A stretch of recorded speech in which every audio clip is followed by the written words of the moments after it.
बंटी और सूफ़ी ये दो सहेलियाँ लाहौर के लेडी मैक्लेगन स्कूल में पढ़ा करती थी और मफाद परस्त, मौका परस्त, गर्ज़मंद जब अपना फ़ायदा देखता है तो फिर वो ये नहीं देखता कि सामने वाले का नुकसान क्या हुआ है। वो कदम उठाता है और कर गुजरता है। ये देखिए जी, यहाँ पर ऐसे ये जामन उतारने के लिए सीढ़ियाँ लगी हैं। देखें, आप यहाँ से आके जामन ले सकते हैं। अस्सलाम वालेकुम मेरे अजीज़ों क़ारिब, मेरे अजीज़ों मेहनत क़ारिफ़ी प्यारे पाकिस्तान के सिटी ऑफ लव लाहौर से इस वक्त मौजूद हूँ बाग़ जिना में। दोस्तों, आज की जो कहानी है बड़ी पेचीदा है। आज की कहानी एक ख़ुद गर्ज की कहानी है, एक मफाद परस्त, एक मौका परस्त की कहानी है। और मफाद परस्त, मौका परस्त, गर्ज़मंद जब अपना फ़ायदा देखता है तो फिर वो ये नहीं देखता कि सामने वाले का नुकसान क्या हुआ है। वो कदम उठाता है और कर गुजरता है और सख्त दिल हो जाता है। दोस्तों, बहुत पहले आपने एक फ़िल्म देखी होगी, बंटी एंड बबली। आज जो मैं आपको कहानी सुना रहा हूँ ये बंटी और सूफ़ी की कहानी है। दोनों सहेलियाँ थीं।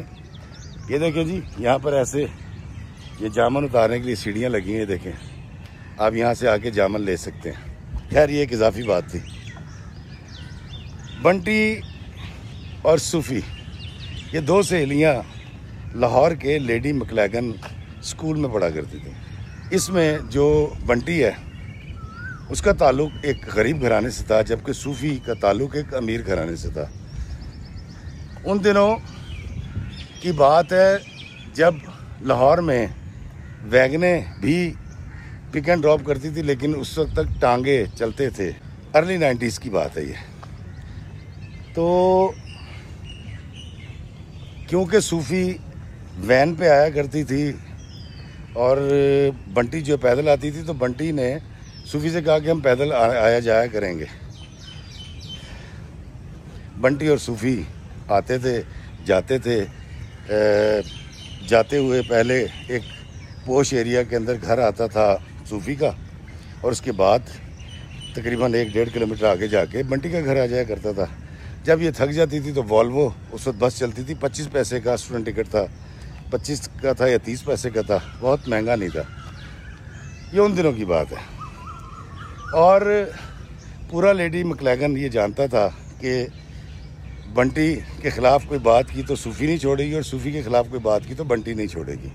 उन्हीं दिनों बंटी ने सूफ़ी को बताया कि क्योंकि मेरे घर में गुर्बत है, मेरे अब्बा जी पर कुछ कर्जा है, मेरे भाई मास्टर्स करने के बावजूद बेरोज़गार हैं, तो मैं ये चाहती हूँ कि मेरी शादी किसी एक ऐसे अमीर घराने के लड़के से हो जाए जो मेरे घर वालों को सपोर्ट कर सके।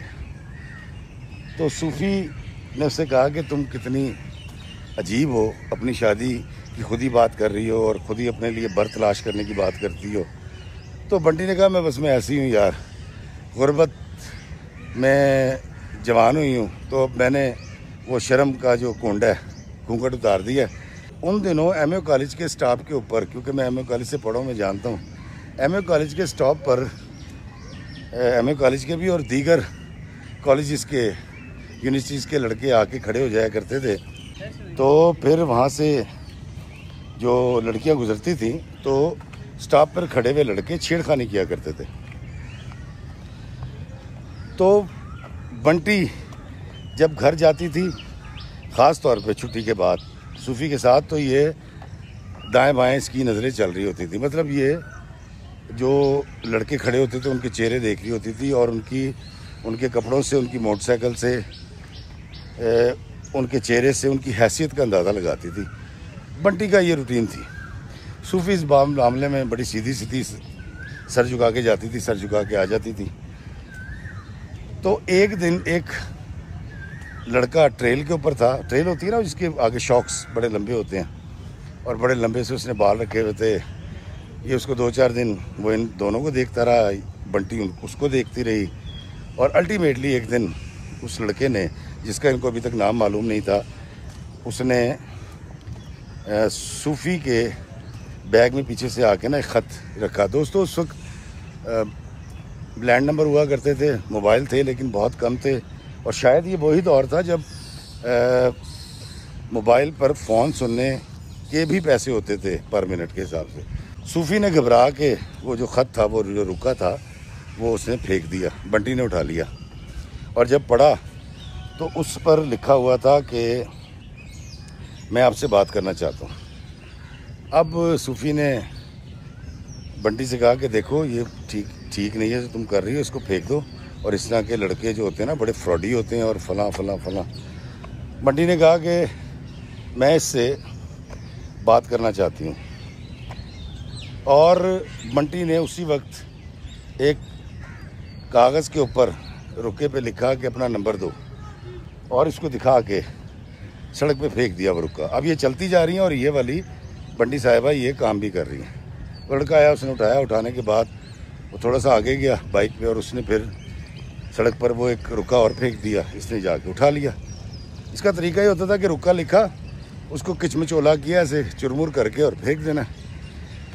बंटी ने उठाया, उसके ऊपर नंबर था, वहाँ से बंटी ने इसका नंबर लिया और इसको पीसीओ से कॉल की। जी हाँ दोस्तों, आज की जो नौजवान नस्ल है जिसकी उम्र 30 साल तक है, तो वो बड़े हैरान होंगे कि पहले लाहौर में पीसीओ हुआ करते थे, पब्लिक कॉल ऑफिस, और वहाँ पर जाकर हम पैसे देते थे और कॉल करते थे। तो बंटी ने कॉल सेंटर से रब्ता किया, पब्लिक पीसीओ से, और तब उसको पता लगा कि इसका नाम फराज है, और इन्होंने बंटी साहिबा ने फराज से मिलने का प्रोग्राम बनाया कि लारेंस गार्डन में, जहाँ मैं इस वक्त मौजूद हूँ, इस बाग़ जिन्ना के अंदर मुलाकात का टाइम कर लिया। अब उन दिनों एक बस आती थी जो सीधी यहाँ आती थी, तो बंटी ने सोचा कि उस बस में बैठ के यहाँ आके फराज से मुलाकात की जाएगी। सूफ़ी साथ आने को तैयार नहीं थी, तो बंटी ने कहा कि देख तेरी मेहरबानी, तो मेरे साथ चल, तूने सिर्फ बैठना है ना, मैं फराज से बात करूँगी, और अगर फराज एक अमीर लड़का है और मेरी उससे शादी हो जाए और मेरे घर की गुर्बत दूर हो जाए तो तुझे क्या प्रॉब्लम है। सूफ़ी बेचारी करती क्या ना करती बंटी के साथ, वो यहाँ आई। यहाँ आके जब मुलाकात हुई फराज से, तो फराज ने पहली ही मुलाकात में ये कहा कि मैंने जो रुका फेंका था वो बंटी तुम्हारे लिए नहीं था, सूफ़ी के लिए था, और मुझे सूफ़ी पसंद है। बंटी को ये बात बहुत बुरी लगी। उसने पत्नी क्या ख्वाब देख लिए थे, वो क्या महल तामीर कर लिए थे, वो फराज के ज़रिए अपने घर की गुर्बत दूर करना चाह रही थी। और फराज था भी लाहौर के एक बड़े ताजिर का बेटा, जिनकी बड़ी दुकानें थी और बड़ा आला बिज़नेस था, और इसने भी अल्टीमेटली वही बिज़नेस संभालना था। बात इनकी बढ़ती गई जब इसने देखा कि सूफ़ी और फराज के दरमियान कुछ कुर्बत पैदा हो गई है और इसकी दाल नहीं गलने वाली, तो बंटी ने एक झूठ बोला फराज के साथ, और उसको कुछ ख़त दिखाए और उसको ये बताया कि जो सूफ़ी है, अच्छा सूफ़ी का पूरा नाम सूफिया था, बंटी का जो पूरा नाम है वो बिनिश था। इससे पहले कि सूफ़ी और फराज में बहुत ज़्यादा कुर्बत हो जाए और ये शादी कर लें और बंटी के हाथ से अपने घर की गुर्बत मिटाने का चांस निकल जाए, इसने उसके कान भरे, कुछ झूठे सबूत इकट्ठे किए और सूफ़ी को एक बद किरदार लड़की साबित कर दिया, जिसके मामला दीगर लड़कों के साथ भी हैं। और उसने उसको ये बताया कि इसका काम ही है सूफ़ी का कि ये लड़कों को सेट करती है, कुछ दिन बात करती है, फिर अगला लड़का। फराज बड़ा बज़न हुआ और वो सूफ़ी से दूर हो गया। बंटी ने जैसे तैसे उसके दिल में जगह बना के, उससे बात करके, उसके पीछे पड़ के, जैसे तैसे करके बंटी ने फराज से शादी कर ली। दोस्तों, बंटी की फराज से शादी हो गई। हालांकि बंटी के साथ शादी में फराज के वालिदैन तैयार नहीं थे, लेकिन उसके बावजूद उन्होंने अपने बेटे की मानी और बड़ी धूमधाम से शादी हुई। शादी होने के बाद बंटी एक बड़े पोश इलाके के एक बड़े घर में चली गई फराज के, और ज़िंदगी बड़ी खूबसूरत हो गई। फराज ने इसके वालिद का कर्जा भी उतार दिया, इसके भाइयों को अपनी फैक्ट्रियों में भी रख लिया और अच्छे ओहदों के ऊपर, मैनेजर्स वगैरह, और बड़ी खूबसूरत ज़िंदगी हो गई। बंटी ने जैसी ज़िंदगी सोची थी बिल्कुल वैसी हो गई। बंटी ने मुड़कर कभी ये जानना नहीं चाहा कि सूफ़ी कहाँ है, किस हालत में उसकी शादी हुई, कितने बच्चे हैं, कहाँ गई। क्योंकि बंटी खुद गर्ज थी, मफाद परस्त थी और गर्जमंद की गर्ज पूरी हो गई थी, इसलिए उसको कभी ज़िंदगी में अगले 10 साल तक, जब उसके 3 बच्चे भी हो गए, उसको कभी सूफ़ी की याद नहीं आई। ज़िंदगी बड़ी तेज़ी से चली, 10 साल गुज़रे और 10 साल के बाद शायद अल्लाह का हुक्म था, शायद तकदीर में लिखा था, या शायद बंटी को उसके किए की सज़ा मिलनी थी।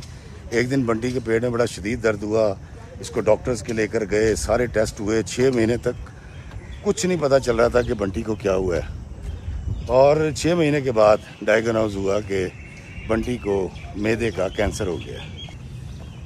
बंटी की ज़िंदगी जिस तरह से गुजर रही थी, जिस तरह से खुशियों का बसराम था, घर में किसी चीज़ की प्रॉब्लम नहीं थी, उसके 2 बेटे थे, 1 बेटी थी, बेहतरीन शौहर था, और ऐसा लगता था कि बंटी ने अपनी किस्मत खुद लिखी है। लेकिन अचानक जब ये पता चला कि इसको मैदे का कैंसर हो गया तो बंटी शदीद डिप्रेशन में चली गई और इसका इलाज शुरू हो गया, कीमोथेरापी हुई। और बंटी दोस्तों एकदम से होता है ना कि जैसे बंदा हवाओं में उड़ रहा होता है और एकदम से बाद में पता लगता है जी पैरों के नीचे से ज़मीन सिरक गई। बंटी जो है वो बंद कर लेती थी अपने कमरे में, अपने आप को खामोश रहना शुरू हो गई और बंटी ने सोचना शुरू कर दिया कि मैंने ज़िंदगी में ऐसा क्या किया था कि मेरी हस्ती बस्ती ज़िंदगी को इस तरह से किसी की नज़र लग गई, या मैं उजड़ गई या उजड़ जाऊंगी। तो एक दिन बंटी को याद आया कि मैंने अपनी सहेली सूफिया, जिसको प्यार से सूफ़ी कहते थे, उसका दिल दुखाया था, उस पर झूठा इल्ज़ाम लगाया था और मफाद परस्ती का शिकार होके मैंने उसकी मोहब्बत फराज उससे छीन लिया था। अब अल्लाह मेरी खुशियाँ मुझसे छीन लेगा। इसको बड़ी तकलीफ़ हुई, इसने फौरी तौर पे गाड़ी निकलवाई, ड्राइवर के साथ निकली और ये चली गई सूफ़ी के घर। दोस्तों जब ये सूफ़ी के घर पहुंची तो पता ही चला कि आज से 5 साल पहले सूफ़ी लोग जो हैं वो ये घर बेच के इलामा इकबाल टाउन के किसी ब्लॉक में शिफ्ट हो गए हैं। उन दिनों इलामा इकबाल टाउन बहुत फ्लोरिशिंग नहीं था, घर बन रहे थे, खाली प्लाट पड़े हुए थे। अब इसको ये नहीं पता कहाँ गए हैं। मायूस घर आ गई और इसको लगा कि शायद जब ये सूफ़ी से मिलेगी और ये सूफ़ी से माफ़ी मांगेगी तो इसकी ज़िंदगी के अंदर शायद कोई सुकून आ जाए, या शायद इसकी ज़िंदगी के अंदर कोई ऐसा लम्हा आ जाए जो आसूदगी का लम्हा हो, और शायद ऐसा हो कि ये ठीक हो जाए। और अगर ये कुछ नहीं भी होता तो इसको माफ़ी इसलिए मांगनी है कि इसके कंधों से और दिमाग से ये बोझ उतर जाए कि उसने किसी की मोहब्बत उजाड़ के, किसी पर नाजायज़ इल्ज़ाम लगा के तोहमत लगाई थी और खुद शादी कर ली थी फराज से। इसने बड़ी कोशिश की, कुछ मुश्तरका सहेलियों ने इसकी मदद की और इसको एक दिन सूफ़ी के घर का एड्रेस मिल गया इकबाल टाउन का। इसने ड्राइवर को लिया, ये सीधी गई, जाके इसने उस घर की बेल दी है जो नंबर इसके पास था, और जब दरवाज़ा खुला तो सामने इसके सूफ़ी खड़ी थी। दोनों मिली हैं। पहले सूफ़ी इसको पहचानी नहीं क्योंकि ये बहुत कमज़ोर हो गई थी। मिलने के बाद वो अंदर ले गई, दोनों बहुत खुश हुई और बंटी कहती है कि सूफ़ी मुझे ऐसे मिली है जैसे कुछ हुआ ही नहीं। कहती सूफ़ी को पता था कि उससे मोहब्बत मैंने छीनी है, उसको ये भी पता था कि मैंने फराज से शादी कर ली है, लेकिन सूफ़ी बिल्कुल ऐसे मिली है जिस तरह हमारे दरमियान कभी कुछ नहीं हुआ था, और बिल्कुल ऐसे कि जैसे हम कॉलेज से घर चले जाते थे और सुबह को फिर दोबारा कॉलेज जाने के लिए सड़क के ऊपर हम मिलते थे एक ख़ास पॉइंट के ऊपर। सूफ़ी बिल्कुल नॉर्मल थी। बंटी हैरान इसलिए थी कि सूफ़ी के अंदर कोई तब्दीली नहीं आई थी। वो शायद उसी मोड़ पे, उसी जगह पे खड़ी थी और ऐसा लग रहा था कि उसकी उम्र बड़ी नहीं है। दोस्तों इस मुलाकात में बंटी ने सूफ़ी से माफ़ी मांगी और उसको बताया, क्योंकि सूफ़ी तो सिर्फ इतना जानती थी ना कि इसकी फराज से शादी हो गई, लेकिन वो ये नहीं जानती थी कि बंटी ने फराज को झूठे सबूत पेश किए थे, उसके कान भरे थे और इसकी करैक्टर असैसिनेशन की थी।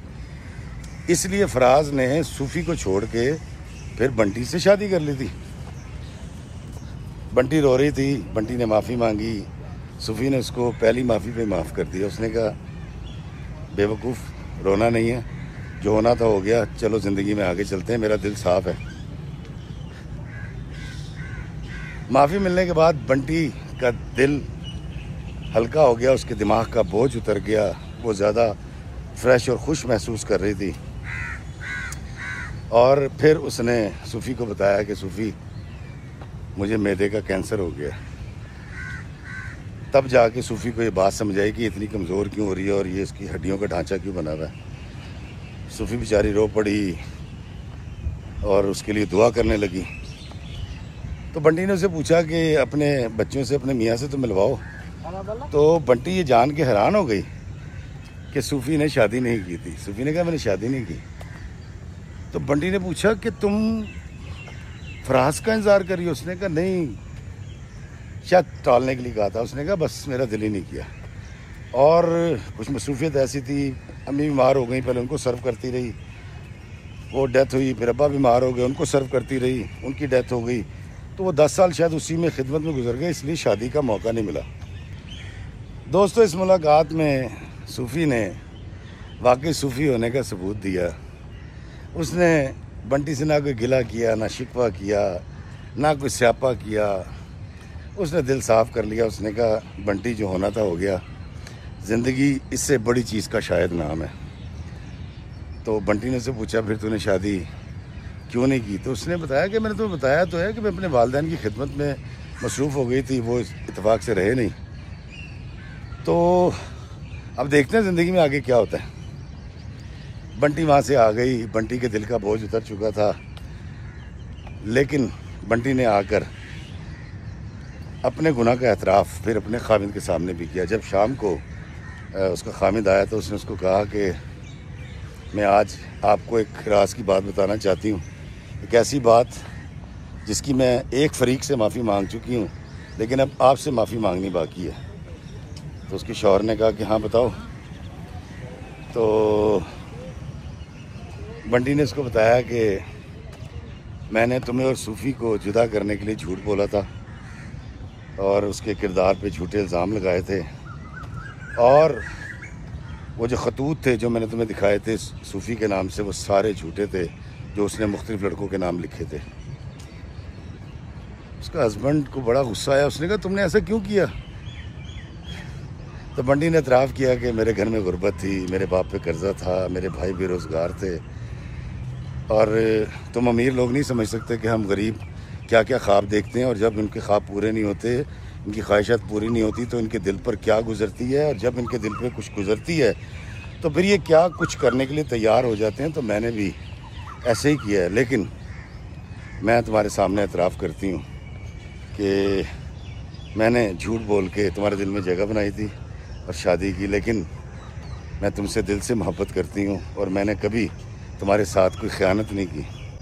खैर, शौहर को अंदाज़ा था कि बीवी को कैंसर हो चुका है, तो उसने ज़्यादा बहस नहीं की, उसने अपनी बीवी को माफ़ कर दिया। दोस्तों, कुछ अर्सा गुज़रा और जब बंटी की हालत बहुत बुरी हो गई, क्योंकि सूफ़ी आती थी, इसको मिलती थी, घर में आना जाना हो गया था, और बंटी जानबूझ के काम करने लग गई थी कि जब उसका शौहर और सूफ़ी कोई बात कर रहे होते थे तो किचन में या किसी काम में बिज़ी हो जाती थी।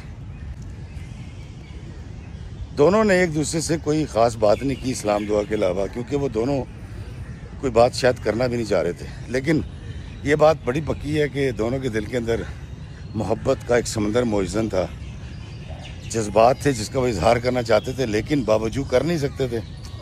सूफ़ी क्योंकि एक लड़की थी, वो अपने एक शैल में थी और शर्म और हया, और बंटी जो है वो छुप के इन दोनों को देखती रही। जब इनमें कोई बात नहीं हुई तो अल्टीमेटली एक दिन बंटी ने सूफ़ी से कहा कि तुम समीर से शादी कर लो। तो सूफ़ी ने कहा आर यू मैड, तुम्हारा दिमाग ख़राब है?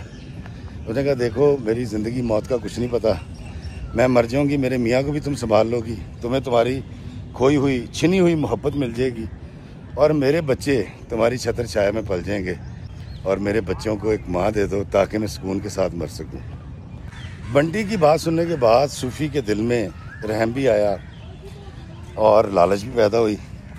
लालच इस चीज़ की थी कि जिस शख्स को उससे छीन लिया गया था, जिस शख्स की खातिर उसने आज तक शादी नहीं की, जिस शख्स को आज तक वो भुला नहीं सकी, वो दोबारा से उसकी ज़िंदगी में आ रहा था। खैर, बंटी के इसरार पे सूफ़ी ने अपने मतलब भाइयों से बात की, भाभीयों से बात की, उन्हें शदीद मुखालफत की। उन्होंने कहा तुम्हारा दिमाग ख़राब है, अभी तुम्हारा बिगड़ा क्या है, अभी 30, 32, 33 साल उम्र है, तकरीबन इतनी थी, तो तुम जहाँ चाहो तुम्हारी शादी हो सकती है। तुम पाकिस्तान से बाहर जाके शादी करना चाहो, हम तो बाहर का कोई रिश्ता तलाश कर सकते हैं, तो ये काम मत करो। तुम उस घर की नौकरानी बन के रहोगी, बच्चे पालोगी, तुम्हारे अपने बच्चे होंगे, बंटी के बच्चों से लड़ेंगे क्योंकि बंटी रहेगी नहीं जो उसकी कंडीशन हो चुकी थी। सूफ़ी ने बहुत सोचा, सोचते सोचते उसने फ़ैसला ये किया कि वो एक घर को खुशी देगी, अपनी बीमार सहेली को खुशी और राहत फराहम करेगी, उसके बच्चों को पालेगी। और अब उसकी ज़िंदगी का मकसद यही है कि वो पहले भी माँ बाप की खिदमत करती रही, लेकिन अब जो है वो बंटी पर, जिसने उसके साथ बुरा किया था, उस पर एक एहसान अजीम करेगी। दोस्तों, सूफ़ी के घर वालों की मुखालफत के बावजूद शादी के लिए हाँ कर दी और बंटी की खुशी की इंतहा न रही। उसने बाकायदा तौर पे तैयारियां शुरू की और सूफ़ी की जब शादी हुई है तो 5 दिन तक इसका फंक्शन चलता रहा और लाहौर के सारे बड़े ताजिर उसमें आए हुए थे, शुरफा ने उसमें शिरकत की। और एक सहेली बंटी, जिसने अपनी सहेली से उसकी मोहब्बत छीनी थी, उसका शौहर छीना था, वही शौहर बड़े बाइज़्ज़त तरीके से और सर झुका के उसको वापस कर दिया। दरअसल जब बंटी ने छीना था तब भी वो खुद गर्जमंद थी। आज जब वो सूफ़ी को उसकी मोहब्बत लौटा रही थी, अपना शौहर उसको सौंप रही थी, तब भी वो खुद गर्जमंद थी और इसका एतराफ़ बंटी सूफ़ी से करती रहती थी। खैर, इनकी शादी हो गई। शादी के बाद इत्तेफाक से बंटी 15 या 16 दिन ज़िंदा रही और आखिर में उसने मरने से पहले आखिरी वक्तों में सूफ़ी से वादा लिया कि तुम मेरे बच्चों को मारोगी नहीं, इनकी तरबियत करोगी, इनको मेरी कमी महसूस नहीं होने दोगी और अल्लाह से मेरी मग़फ़िरत की दुआ करोगी और मेरे खाविंद को खुश रखोगी। मुझे माफ़ कर देना दोस्त, ये कह के बेचारी वो उस रात उसकी डेथ हो गई थी। बंटी को दफना दिया गया। सूफ़ी के दिल पर बड़ा गहरा असर हुआ था। गर्जमंद दीवानी बंटी दुनिया से चली गई, लेकिन उससे किए हुए वादे के साथ सूफ़ी ऐसी बंधी कि फिर उसने अपनी नस्बंदी करा ली, अपनी औलाद पैदा नहीं की, क्योंकि सूफ़ी को खदशा था कि अगर मेरे बच्चे होंगे तो शायद मैं बंटी मरहूमा के बच्चों के साथ इंसाफ ना कर सकूं, शायद कहीं मेरे अंदर वो गुस्सा ना जाग जाए जो कभी उसने मेरे साथ किया था और मुझसे मेरी मोहब्बत छीन ली थी। सूफ़ी ने सारी ज़िंदगी औलाद पैदा नहीं की। बंटी के बच्चे सूफ़ी से बड़ी जल्दी मानूस हो गए, उसको माँ कहने लगे और फिर करते करते वक्त ने पलटा खाया और सूफ़ी ने उसके दोनों बेटों और बेटी को माँ बन के पाला, पोसा, पढ़ाया, लिखाया और ब्याह दिया।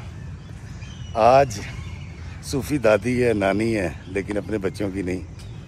उस गर्जमंद खुद गर्ज बंटी के बच्चों की, जिसने उससे उसकी मोहब्बत छीन ली थी और उसकी ज़िंदगी के 10 साल ज़ाया कर दिए थे। दोस्तों, ये कहानी मुझे सूफ़ी ने सुनाई थी और सूफ़ी कहती है कि इफ्तिखार भाई, यकीन कीजिए कि नेकी करने के बाद जो एक लतीफ़ एहसास इंसान के दिल में अल्लाह पैदा करता है, वो एहसास और दुनिया के किसी काम में और किसी खाने में वो वाली लज्जत नहीं है जो नेकी काम में होती है।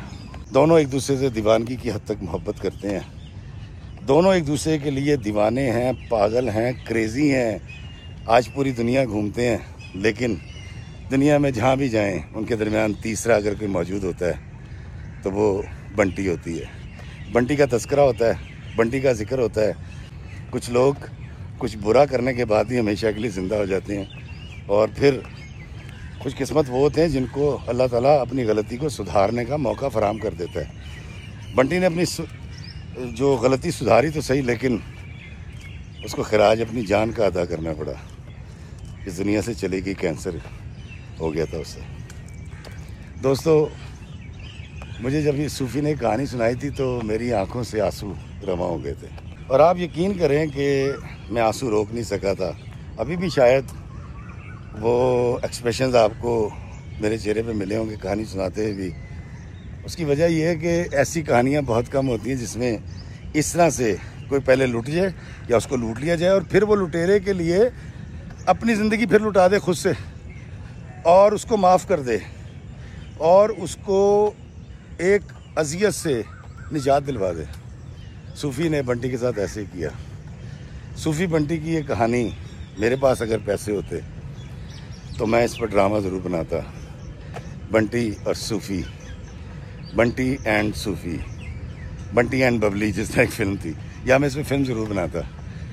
और आज ये दोनों बंटी की कब्र पे जाते हैं, बहुत बहुत देर तक बैठते हैं और दोनों बड़े कहके लगाते हैं। कॉलेज के दौर को, उस जवानी के दौर को याद करते हैं। लेकिन पहले जब बंटी ज़िंदा थी तो वो बातें करती थी, अब बंटी बातें नहीं करती। दोस्तों, मुझे नहीं पता ये कहानी आपको कैसी लगी, लेकिन अगर आपको इसमें सूफ़ी का किरदार अच्छा लगा है तो सूफ़ी को कमेंट सेक्शन में आके ये ज़रूर बताइएगा कि वो कितनी अच्छी है या कितनी बुरी है। क्योंकि सूफ़ी ने मुझे कहा कि इफ्तिखार भाई, देखने वालों से ये ज़रूर पूछिएगा कि मैंने जज्बात में आके इमोशनल फूल बन के कोई जज्बाती फ़ैसला किया था या वाकई इस दुनिया में रह के मैं किसी एक चेहरे पर या एक ख़ानदान के चेहरे पर खुशी ला सकी। अगर तो मैंने बुरा किया था या गलत किया था तो मुझे बताइएगा, लेकिन अगर मैंने ठीक किया तो अपने देखने वालों से कहिएगा कि कमेंट्स में आके मुझे ज़रूर बताएं, तो मैं और समीर दोनों मिलकर वो सारे कमेंट्स पढ़ेंगे।